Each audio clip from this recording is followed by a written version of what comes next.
I may be married myself for being with someone for 27 years, you have a lot of experiences, and you have a couple friends that have marriages that fall apart. I had one in particular who, a very close friend of mine said that her husband was getting a nesting apartment. And I was like, what's a nesting apartment? I've never heard of that before.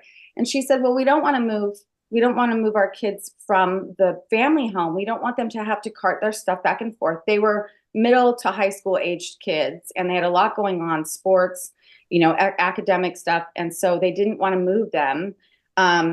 So they very,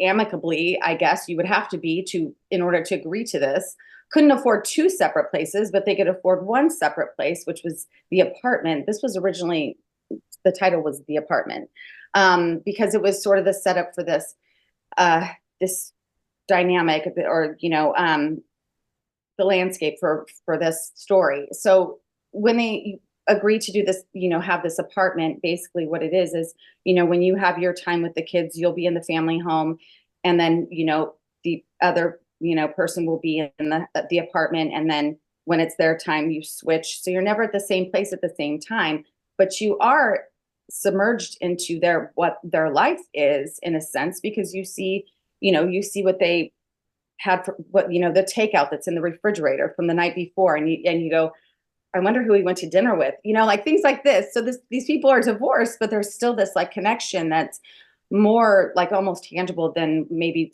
being just completely separated and dropping the kids off and then dropping the kids off and whatnot.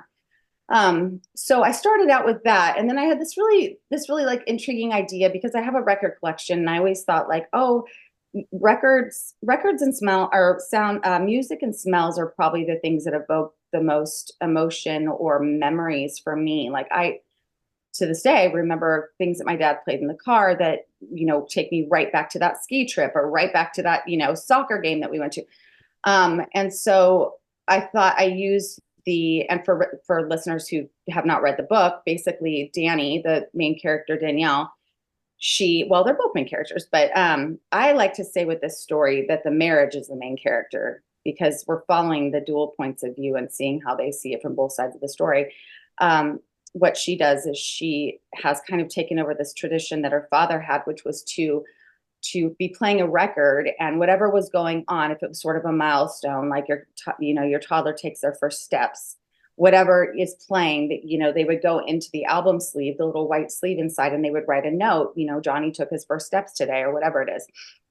And it kind of takes you back. So when you look back over 25, 30 years or whatever, and you pull a record out of this huge collection, you put it on, you see the memory on there, and it kind of takes you back there. I thought that was a really interesting way that would be a really fun way for me to do flashbacks that wasn't so sort of formulaic, or a device that was like, I kind of paint the 10 years before with each chapter, and then showing a full flashback. I kind of liked these little vignettes of just glimpses, things they experience now that remind them of, their time when they were in love. And I also just really for this book, I wanted to write characters that were my own age.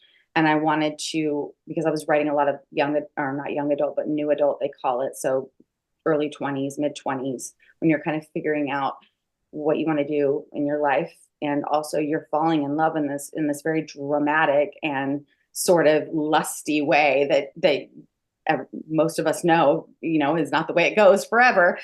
Not a bad thing, but just sort of the truth, right? I mean, it is so exciting in the very beginning, the early months or even early years.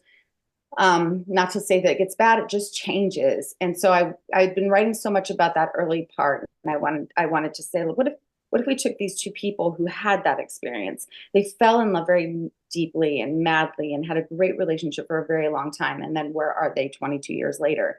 And that's not to say that it's not a cautionary tale. It's not to say that that's going to happen to everybody, but it happened to them. There's a lot of nuance in there, in those quiet sort of, interactions between them. If you're talking about the end, or if you're talking about just the sort of interactions where they have to deal with things happening to their kids, I really wanted to show the reality of it. And I wanted this to be a moment for real characterization, because what we see is Danny actually being the sort of irrational one in this moment, but the one who wants so badly for her kids to do the right thing.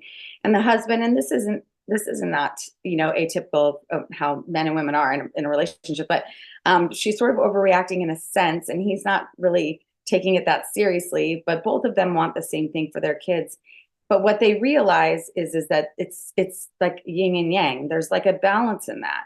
And like she kind of accepts that, yes, this part of her personality has sort of spilled, has been inherited by her son, which is not necessarily a rebellion, but sort of a justice seeker, and will take matters into her own hands, type of thing. And I loved the way that Alex, at this point in the story, when this thing happens with the kid, which isn't a major thing, but it's something that brings them together, and they have to make a decision about stuff. I do think that he finally kind of saw the value in her being what maybe he thought was a fault, like quick to react, or always sticking up for people, even if it gets her in trouble, or all of these things were valuable, parts of her personality that may have been criticized throughout their marriage.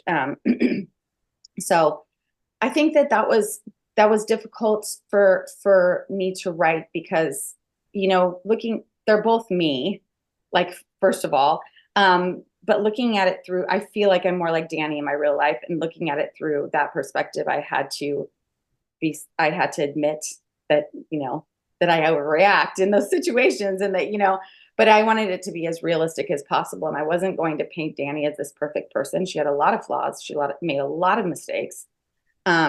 So yeah, it was difficult, but very cathartic, and really, really easy to write, actually, because it was so close to my own sort of life. But I do think that this is a really great way to show how relationships have evolved, and even divorced couples have evolved to where they can put their kids first, and really understand that some of what comes from divorce, some of the negative aspects that affect our children in divorce, are really just the unknown, the shuffling back and forth, when's dad going to be home, who's going to be there. But this very reliable, consistent piece is the house. This part of it is the house. Everything's happened here. They've grown up here. The couple had built this, not built, but transformed this house together. There's mature trees that they've planted. Things like that, where the kids go, okay, this is comfortable, this is familiar.